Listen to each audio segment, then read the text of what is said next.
क्या आपने भी पोलैंड के लिए वर्क वीज़ा अप्लाई किया है, या किसी यूरोपियन कंट्री के लिए वर्क वीज़ा अप्लाई किया है, जहाँ किसी यूरोपियन कंट्री में आप as a traveller, as a tourist visa जाने की सोच रहे हैं और आपको चाहिए हेल्थ इंश्योरेंस? तो हेल्थ इंश्योरेंस एक बहुत ही इम्पॉर्टेंट और मैंडेटरी डॉक्यूमेंट्स है आपकी फ़ाइल के लिए। अगर आप हेल्थ इंश्योरेंस नहीं लगाते हैं, गलत तरीके से लगाते हैं, तो इसमें आपका जो वीज़ा है वो रिजेक्ट भी हो सकता है और आपकी जो फ़ाइल है वो इनकम्प्लीट मानी जाएगी, अगर आपका हेल्थ इंश्योरेंस सही नहीं है जहां आपने इसको मिस किया हुआ है।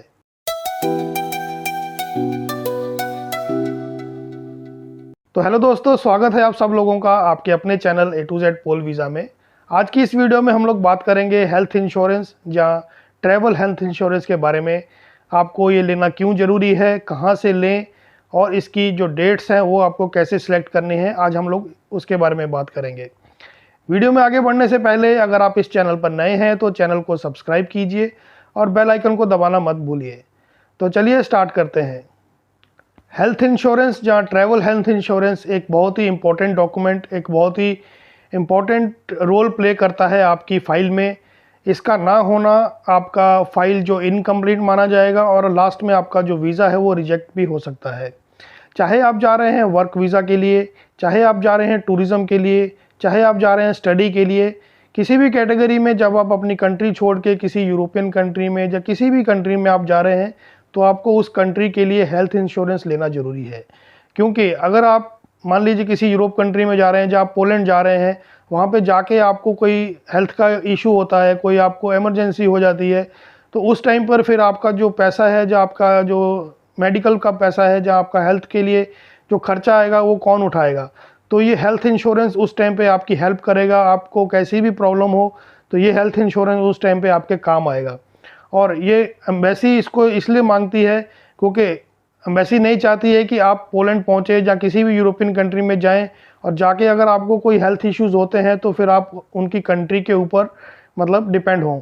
तो इन सब चीज़ों को देखते हुए जो एम्बेसी ने ये डॉक्यूमेंट्स मैंडेटरी किया है, आपको इसको लेना बहुत ज़रूरी होता है। तो चलिए जानते हैं कि इंडिया में अगर आप अप्लाई कर रहे हैं तो इंडिया से आप कहाँ से ले सकते हैं, और साथ के साथ मैं आपको लिस्ट दूंगा कि आप पूरे वर्ल्ड में अगर किसी भी कंट्री से अप्लाई कर रहे हैं यूरोप के लिए, खासकर पोलैंड के लिए, तो उसकी जो लिस्ट है वो आप कहाँ से ले सकते हैं उसका मैं लिंक आपको डिस्क्रिप्शन में दे दूंगा। आप वहाँ से जाके इसकी पूरी लिस्ट निकलती है आपकी, स्पेशली पोलैंड के लिए जो अप्रूव्ड कंपनीज़ हैं उनकी लिस्ट दी हुई है, वहाँ से जाके आप अपने लिए हेल्थ इंश्योरेंस ले सकते हैं। बात कर रहे हैं इंडिया में, अगर इंडिया से आप अप्लाई कर रहे हैं तो पहली जो कंपनी है वो है टाटा AIC, सेकंड है ICICI लैम्बोर्ड, तीसरी है HDFC, चौथी बजाज अलायंस। और भी बहुत सारी कंपनीज़ हैं जो इस लिस्ट में हैं। ये लिस्ट लेने के लिए आपको gov.pl में जाके जब आप इसको सर्च करेंगे डी वीज़ा कैटेगरी में डॉक्यूमेंट्स में, वहाँ पे ये लिस्ट दी हुई है, वहाँ से जाके आप लिस्ट निकाल सकते हैं। मैं डिस्क्रिप्शन में उसका लिंक दे दूंगा, वहाँ से जाके इसको सर्च कर सकते हैं। अब बात करते हैं कि ये इंश्योरेंस कितना कवरेज होना चाहिए।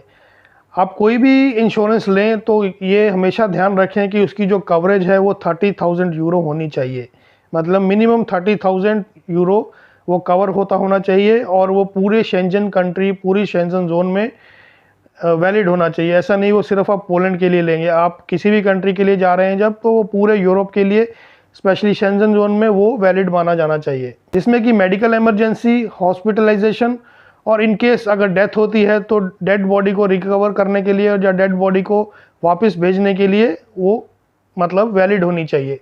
बात करते हैं इसकी वैलिडिटी की। वैलिडिटी इसकी आपकी जो ट्रैवल डेट है उस तारीख से लेके 1 महीने तक, जहां आप 6 महीने तक भी इसको ले सकते हैं। अब बात करते हैं कि आपको इसके लिए डेट्स कैसे सिलेक्ट करनी है। ट्रैवल हेल्थ इंश्योरेंस की जो डेट्स हैं वो आपकी जो फ़्लाइट टिकट है या डमी टिकट है उसके साथ मैच करती होनी चाहिए।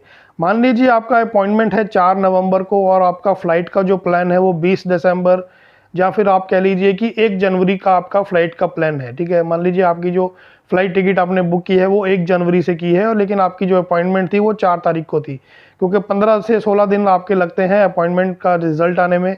और उस टाइम पे अगर आपका जो रिज़ल्ट पॉजिटिव आता है और आपने 1 तारीख को फ्लाई करना है तो आपका जो हेल्थ इंश्योरेंस का डेट स्टार्ट होएगा वो 1 जनवरी से, फिर आप उसको 1 महीने का, 2 महीने का, ये आपके ऊपर है आप कितने महीने का लेना चाहते हैं वो आप ले सकते हैं।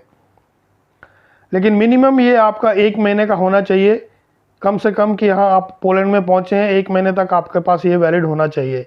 उसके बाद में आप पोलैंड जाकर इसको आप दोबारा से ले सकते हैं, पोलैंड की किसी हेल्थ इंश्योरेंस कंपनी से, प्राइवेट से कंपनी से भी आप इसको खरीद सकते हैं।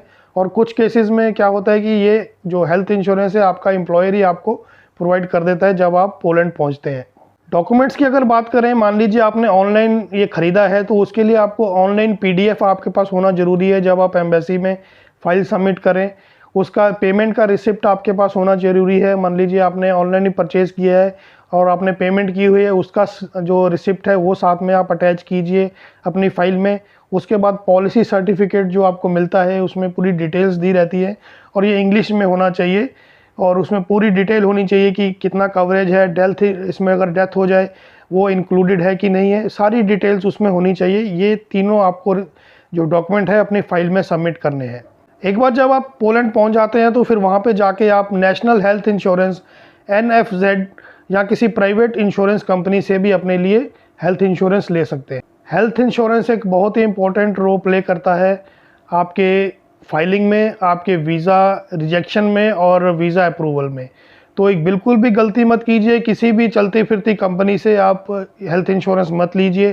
कुछ पैसे बचाने के लिए हो सकता है एजेंट ही आपको कह दें कि हाँ आप सस्ता ले लीजिए, या आपको कहेगा कि कोई लाइए मैं आपको सस्ते में दिलवा देता हूँ लेकिन आपका चल जाएगा। ऐसा नहीं होता है। जो लिस्ट आपको स्पेशली पोलैंड गवर्नमेंट ने दी हुई है उन्हीं कंपनी से, उन्हीं एजेंसी से आप अपनी कंट्री में ढूंढिए उनको, वहाँ से जाके आप अपने लिए हेल्थ इंश्योरेंस ले। और ये एक वैलिड होना चाहिए, ऐसा नहीं कि चलती फिरती कंपनी से ले लिया और फिर बाद में लास्ट में फिर आप लोग बोलते हैं कि हमें रिफ्यूज़ल मिल गया। जो 10 नंबर रिफ्यूज़ल मिलता है ये कॉमन है, ये सबको 10 नंबर रिफ्यूज़ल देते हैं, लेकिन उसके पीछे की वजह मैंने ऑलरेडी डिस्कस की है बहुत सारी वीडियोस में। उसके पीछे की वजह होती है आपके डॉक्यूमेंट्स। किसी भी एक डॉक्यूमेंट्स में जब उनको कोई मिसमैच मिलेगा, जहाँ वो सेटिस्फाइड नहीं होंगे, चाहे वो आपका बैंक स्टेटमेंट हो, चाहे आपकी डमी टिकट हो, चाहे आपका हेल्थ इंश्योरेंस हो, चाहे आपके बाकी के डॉक्यूमेंट्स हों, उनमें अगर उनको कुछ भी मिसमैच या वो सेटिस्फाई नहीं होते हैं तो 10 नंबर आपको 100% देंगे। तो ये मत सोचिए कि आपको सिर्फ 10 नंबर मिला है तो पीछे बाकी डॉक्यूमेंट्स आपके सही हैं। नहीं, आपके बाकी डॉक्यूमेंट्स ख़राब हैं इसीलिए आपको 10 नंबर दिया जाता है, क्योंकि ये एक ऐसा रिजेक्शन होता है 10 नंबर जिसको आप मतलब बहुत जल्दी इसको प्रूव नहीं कर सकते हैं कि आप वापस आएंगे नहीं आएंगे। इस चीज़ को प्रूव करना बहुत मुश्किल है। तो दोस्तों इस तरीके से आप अपना हेल्थ इंश्योरेंस ले सकते हैं अगर आप ट्रैवल कर रहे हैं किसी भी यूरोपियन कंट्री में और पोलैंड में या किसी भी और कंट्री में। जब आप ट्रैवल कर रहे हैं किसी भी वीज़ा के ऊपर, तो इस तरीके से आप अपने लिए जो हेल्थ इंश्योरेंस बाई कर सकते हैं। उम्मीद करता हूँ वीडियो में दी हुई जानकारी आपको अच्छी लगी होगी। वीडियो अच्छी लगी है तो वीडियो को ज़्यादा से ज़्यादा शेयर कीजिए, लाइक कीजिए और चैनल को सब्सक्राइब करना मत भूलिए। मिलेंगे नेक्स्ट वीडियो में, तब तक के लिए thank you very much and good bye.